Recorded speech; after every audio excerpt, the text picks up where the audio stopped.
Whether or not I fulfill that emotional need of affection, it still remains. It will always remain there. So the question now becomes, am I okay with allowing someone else to fulfill that area?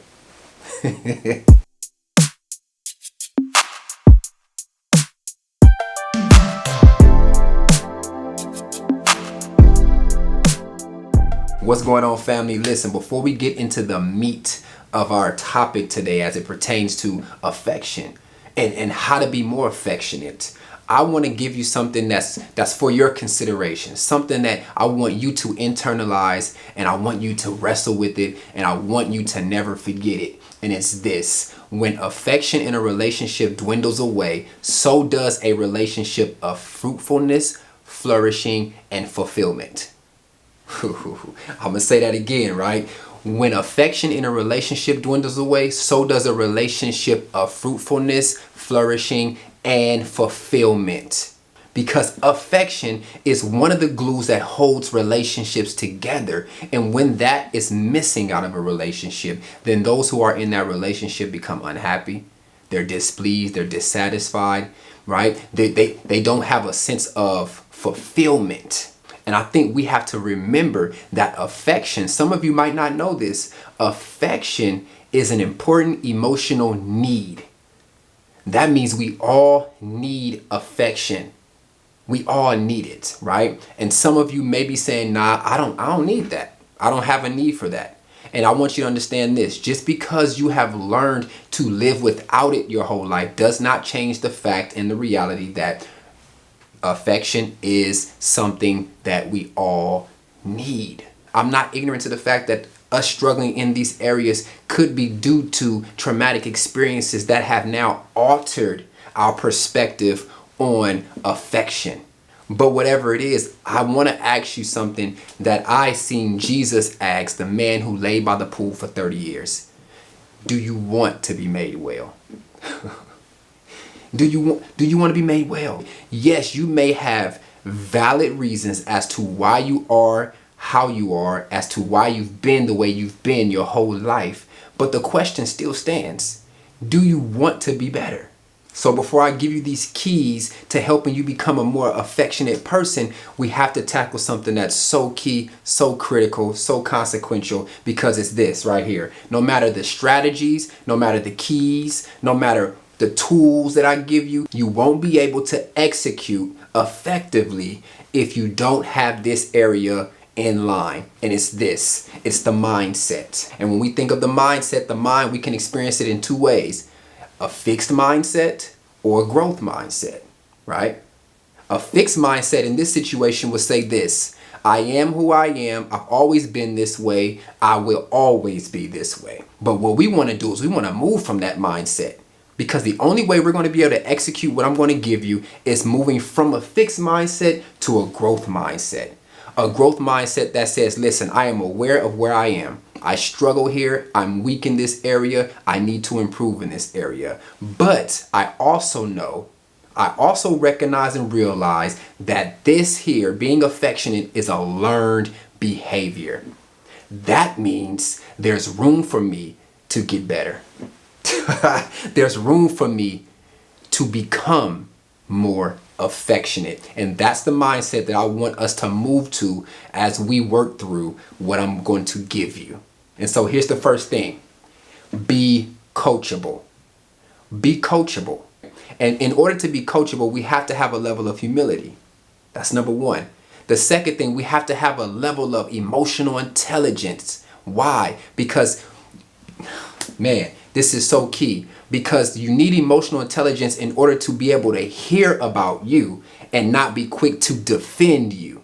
You have to be emotional intelligent enough to be able to hear where you're falling and where you're failing and where you need work without trying to defend yourself, without you becoming defensive. Because what we don't want to do is we don't want to allow our emotions to jeopardize the opportunity that we have to become successful in an area that we need to be successful in.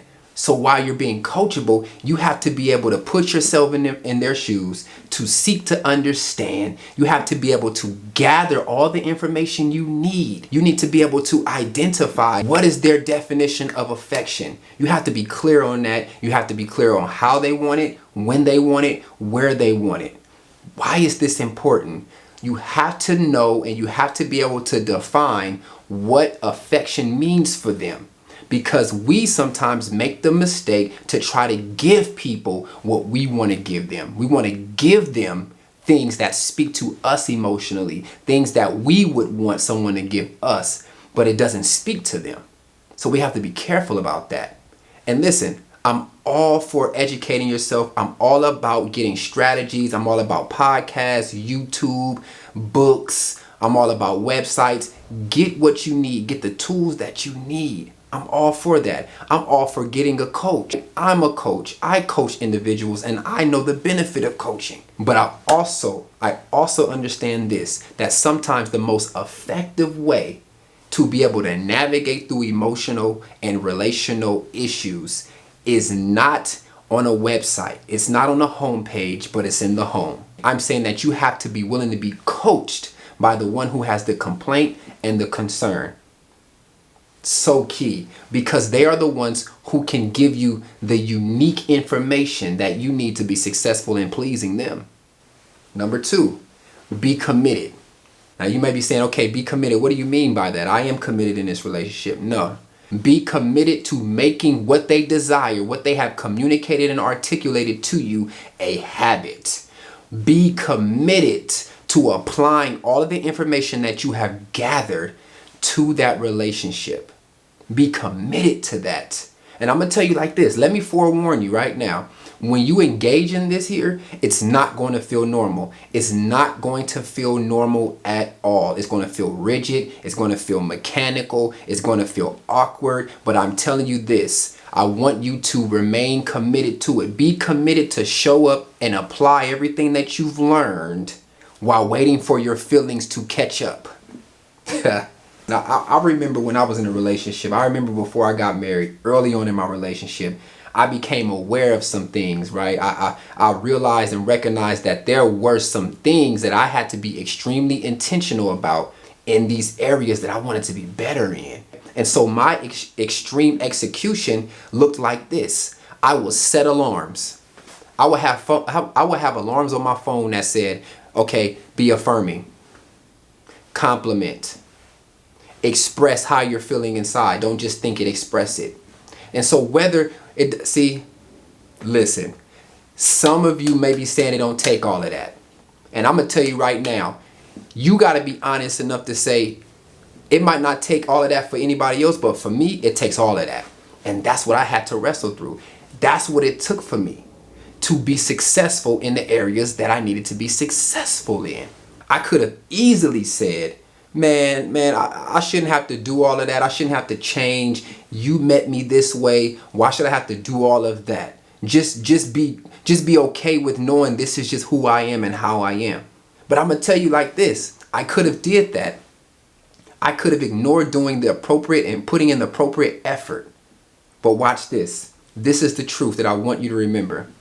Whether or not I fulfill that emotional need of affection, it still remains. It will always remain there. So the question now becomes, am I okay with allowing someone else to fulfill that area? And the last one, be creative. There's a reason why I left this at the end. So after you humbled yourself to a degree where you were able to sit, you had enough emotional intelligence to hear where you fail at. Right? You had enough emotional intelligence to not become defensive and allowed yourself to be guided and coached. You've gathered all the information that you needed. After you've done that, then you've made the decision to be committed. Committed to what? Committed to making what they desire and what they have communicated and articulated to you, making that a habit, making that your new normal. After you've done that, then I personally believe that now, after the simple has become concrete, then you can spice it up.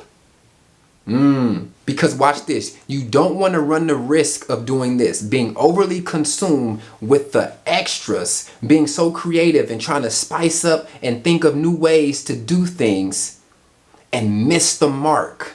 We do not want to get to a place where the people we're in relationship with say this, you know what?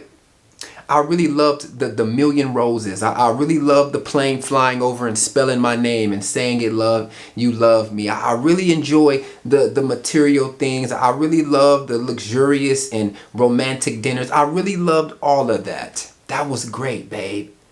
But I really would have just loved this. See? And when we're not aware of that, then we find ourselves mad because, oh, they're not appreciative. I did X, Y, Z, but we did all of these things. Remember what we talked about in the first point. We want to make sure that we're not giving them something that is not speaking to them emotionally. So it's easily to be consumed with all of the fluff and miss the mark. So let us just become successful first at doing exactly what it is that they wanted us to do. Let's just become successful at that first. And then when that becomes your new normal, then when it's easy for you to do that with your eyes closed and you're not still falling and failing in that area, then and only then I encourage you, okay, now let's get creative. Now let's do the extras, right? Because now you know exactly what it is they want, so you can incorporate the fluff and still hit the mark. I promise you, if you put these things in place, you will see significant change. And listen, I pray and I hope that this helped you. I hope that these keys would have helped give you a new perspective. If this doesn't resonate with you, I just pray that if you see that it has some value in it, that you will pass it and share it on to others who you know will benefit from this. I really pray that it helps you. I really pray that you will become a more affectionate person so that your relationships can become more fruitful, flourishing, and fulfilling. Until next time, peace.